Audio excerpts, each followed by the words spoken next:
നഷ്ടപ്പെടുവാനൊന്നുമില്ലാത്ത ഒരു യോദ്ധാവിന്റെ കൈപ്പത്തിയിൽ ഒതുങ്ങി നിൽക്കുന്ന ചക്രയുടെ ഒരു കൊടുങ്കാറ്റ്. കൈമുദ്രകളുമില്ല, മുന്നറിയിപ്പുകളുമില്ല, വെറും അസംസ്കൃത നാശം.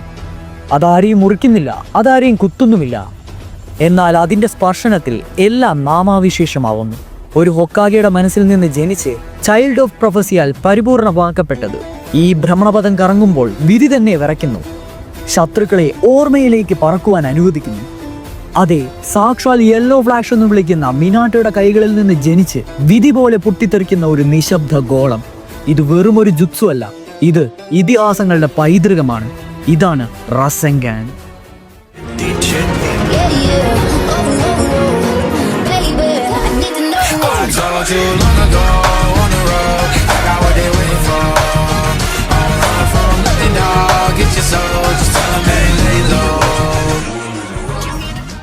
Okay fine, റസെൻഗാൻ.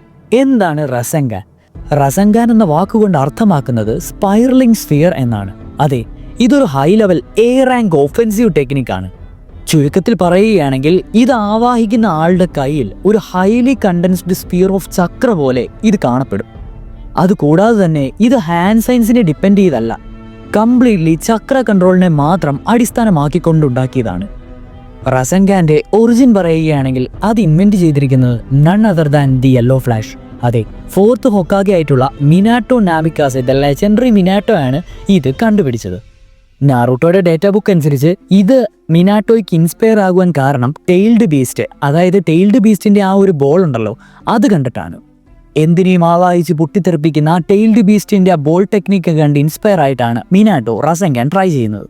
ഇതിന്റെ യഥാർത്ഥ പർപ്പസ് എന്താണെന്ന് വെച്ച് കഴിഞ്ഞാൽ a jutsu that compressed massive power in a small controllable form. അതെ, ഒരു ജുത്സു, ഭയങ്കര പവറുള്ള ഒരു ജുത്സു ഒരു ചെറിയ കൈപ്പത്തിയിൽ ഒതുങ്ങുന്ന തരത്തിൽ കൺട്രോൾ ചെയ്യുക.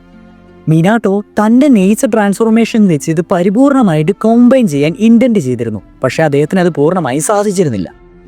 ഹാർഡ് കോറായിട്ട് നാറൂട്ടോ സീരീസിൽ ഇത് യൂസ് ചെയ്യുന്ന ആരൊക്കെയാണെന്ന് ചോദിച്ചു കഴിഞ്ഞാൽ, ഒന്ന് നമ്മുടെ മിനാട്ടോ നാമിക്കാസെ. നമുക്കത് കാണുവാൻ കഴിയുന്നത് ഒബീറ്റോ അല്ലെങ്കിൽ മാസ്ക്മാൻ ആയിട്ടുള്ള ഒരു ഫൈറ്റ് ഉണ്ട് മിനാട്ടോടെ, അവിടെ വെച്ചത് നമുക്ക് കാണാം. രണ്ടാമത്തേത് ജിറായയാണ്. അതെ, വൺ ഓഫ് ദി ലെജൻഡറി സാനൻ ആയിട്ടുള്ള ജിറായ, മിനാട്ടോയുടെ ഗുരു. ഇതേ ജിറായ തന്നെയാണ് നാറൂട്ടോയ്ക്ക് റസെൻഗാൻ പഠിപ്പിച്ചു കൊടുക്കുന്നത്. ജിറായയാണ് ആക്ച്വലി ബിഗ് ബോൾ റസെൻഗാൻ എന്ന് പറയുന്ന ആ ഒരു ചെറിയ വേരിയേഷൻ അതിൽ കൊണ്ടുവന്നത്. മൂന്നാമത്തെ ആൾ നൺ അതർ ദാൻ നാറൂട്ടോ ഉസുമാക്കി. അതെ, ദ നഗിൾ ഹെഡ് നാറൂട്ടോയാണ് ഏറ്റവും പ്രൊളിഫിക് ആയിട്ടുള്ള അല്ലെങ്കിൽ ഏറ്റവും ഇവോൾവർ ആയിട്ടുള്ള റസെൻഗാൻ യൂസർ. ജസ്റ്റ് ഒന്ന് പറയുകയാണെങ്കിൽ ഡസൻസ് ഓഫ് വേരിയൻസ് ആണ് റസെൻഗാൻ തന്നെ നാറൂട്ടോ ഉണ്ടാക്കിയെടുത്തത്. റസൻ ഷുറിക്കാൻ, റസെൻഗാൻ ബാരേജ്, പ്ലാനറ്ററി റസെൻഗാൻ, അങ്ങനെ ഒത്തിരി റസെൻഗാൻ. സീരീസ് അനുസരിച്ച് മിനാട്ടോ ഇൻറ്റൻറ്റ് ചെയ്തത് പരിപൂർണമാക്കിയത് ഈ ചൈൽഡ് ഓഫ് പ്രൊഫസി ആയിട്ടുള്ള നാറൂട്ടോ ആയിരുന്നു. അതെ, കോമ്പൈനിങ് നേച്ചർ ട്രാൻസ്ഫോർമേഷൻ, അതായത് വിൻഡ് റിലീസ് റസെൻഗനുമായിട്ട് കൂട്ടിച്ചേർത്ത് ഉണ്ടാക്കിയെടുത്ത ഒരു ഐറ്റം. അതിനെപ്പറ്റി പിന്നെ പറയാം. ഇപ്പോൾ നാലാമത്തെ യൂസർ നോക്കാം, കക്കാഷി ഹട്ടാകെ. അതെ, ദ ലെജൻഡറി കോപ്പി നിഞ്ച. ചിഡോരി എന്ന് പറയുന്ന ഐക്കോണിക് ആയിട്ടുള്ള ആ ഒരു ജിത്സുവിന് മുമ്പ് ഒരു പ്രോട്ടോടൈപ്പ് രൂപേണ റസെൻഗൻ കക്കാഷിക്ക് ചെയ്യുവാൻ സാധിക്കും. അദ്ദേഹത്തിൻ്റെ ചക്ര കുറെ വലിക്കുന്നത് കൊണ്ടാണ് അദ്ദേഹം ചിഡോരി കൂടുതൽ കോൺസെൻട്രേറ്റ് ചെയ്യുന്നതാണ് ഡേറ്റാ ബുക്കിൽ പറയുന്നത്. അടുത്തത് കോണഹാമറുമാണ്. അതെ, നമ്മുടെ സാറുട്ടോബിയുടെ കൊച്ചുമകൻ. അദ്ദേഹം റസെൻഗൻ പഠിച്ചത് നാറൂട്ടോയുടെ അടുത്ത് നിന്നാണ്. അദ്ദേഹം തന്നെയാണ് ഫയർ സ്റ്റൈൽ ഫ്ലെയിമിംഗ് റസെൻഗൻ എന്ന് പറയുന്ന ആ ഒരു ജുത്സു ഡെവലപ്പ് ചെയ്തെടുത്തത്. ഇത് ആക്ച്വലി ബോറൂട്ടോ സീരീസിലാണ് കാണിക്കുന്നത്. അടുത്തത് ബോറൂട്ടോ ഉസുമാക്കിയാണ്. അതെ, നമ്മുടെ നാറൂട്ടോയുടെ മകൻ. വളരെ നേരത്തെ തന്നെ കോണഹാമറുവിൽ നിന്ന് റസെൻഗൻ ഭരിച്ചെടുക്കുകയും അതിൽ നിന്ന് വാനിഷൻ റസെൻഗാൻ, കംപ്രസ്ഡ് റസെൻഗാൻ, കർമ്മ എൻഹാൻസ്ഡ് റസെൻഗാൻ പോലെയുള്ള പല ഐക്കോണിക് വേരിയൻസും ബോറൂട്ടോ ഡെവലപ്പ് ചെയ്തു. പിന്നെ ഒരു കാനോൺ ക്യാരക്ടർ നമ്മുടെ കോജിയാണ്. അതെ, ജിറായയുടെ ക്ലോൺ. അദ്ദേഹം റസെൻഗൻ വേരിയൻസ്, ഫ്ലെയിം റസെൻഗൻ പോലുള്ളത് ബോറൂട്ടോയിൽ കാണിക്കുന്നുണ്ട്. ഇനി നമുക്ക് അതിൻ്റെ പവേഴ്സും ഏതൊക്കെ തരത്തിലുള്ള റസെൻഗനാണെന്ന് ജസ്റ്റ് ഒന്ന്, അതായത് കാനോൺ ആയിട്ടുള്ള റസെൻഗൻ ഏതൊക്കെയാണെന്ന് നോക്കാം. ഒന്ന്, ബേസിക് റസെൻഗൻ.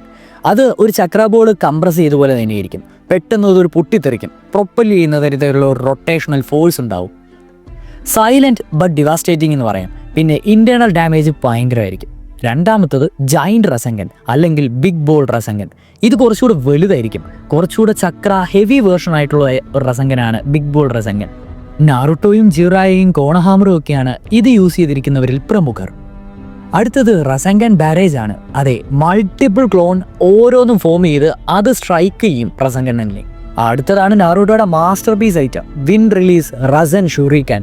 അതെ, നാറൂട്ടോയുടെ മാസ്റ്റർ പീസ് ആയിട്ടുള്ള, അതായത് റസങ്കനും വിൻഡ് ചക്രയും കൂടെ കോമ്പൈൻ ചെയ്തിരിക്കുന്ന ആ ഒരു സാധനം. എന്തിനേറെ പറയുന്നു, ഇനിഷ്യലി നാറൂട്ടോയ്ക്ക് പോലും അതൊരു ഭീകര അന്തരീക്ഷം സൃഷ്ടിച്ചു കഴിഞ്ഞു. പിന്നെ സെയ്ജ് മോഡും പിന്നെ കുറാമയുടെ ചക്രയും അലോ ചെയ്തതിന് ശേഷമാണ് അദ്ദേഹത്തിന് അത് കറക്റ്റായിട്ട് ത്രോ ചെയ്യുവാൻ സാധിച്ചത്. അടുത്തത് പ്ലാനറ്ററി റസങ്കനാണ്. അതെ, ടെയിൽഡ് ബീസ്റ്റ് ആയിട്ട് നറൂട്ടോ ഇങ്ങനെ ട്രെയിൻ ചെയ്തിരിക്കുന്ന ആ ഒരു സമയമുണ്ടല്ലോ, ആ ടൈമിലാണ് മൾട്ടിപ്പിൾ ആയിട്ടുള്ള മിനി റസങ്കൻ ഒരു റിവോൾവ് ചെയ്ത് ഒരു ലാർജ് കോറിലേക്ക് ഉത്ഭവിച്ചത്. അതിന് പ്ലാനറ്ററി റസങ്കൻ എന്ന് പറയുന്നു. അടുത്തത് സൂപ്പർ അൾട്രാ ബിഗ് ബോൾ റസങ്കനാണ്. ആ റസങ്കൻ ഉപയോഗിച്ചാണ് നമ്മുടെ കാഗുയയും കുറാമയായിട്ടൊക്കെ ഫൈറ്റ് ചെയ്തത്. ഒരു ബിഗ് ബോസ് ബാറ്റിൽ ഫൈറ്റിൽ ഉപയോഗിക്കുന്ന റസങ്കനായിരുന്നു ഇത്. ഇതിന് ഇമ്മൻസ് ആയിട്ടുള്ള ഡിസ്ട്രക്റ്റീവ് പവറാണുള്ളത്. അടുത്തത് ലാവ റിലീസ് റസൻ ഷുറിക്കനാണ്. ഇത് ടെയിൽഡ് ബീസ്റ്റ് ചക്ര ഇൻഫ്യൂസ്ഡ് ആയിട്ടുള്ള റസൻ ഷുറിക്കനാണ്. ഇത് മാതരയ്ക്കെതിരെയാണ് യൂസ് ചെയ്തിരുന്നത്. അടുത്തത് വാനിഷിംഗ് റസങ്കനാണ്. ഇത് നമ്മുടെ ബൊറൂട്ടോയുടെ ഐക്കോണിക് ആയിട്ടുള്ള ഒരു വേരിയേഷനാണ് റസങ്കാൻ്റെ.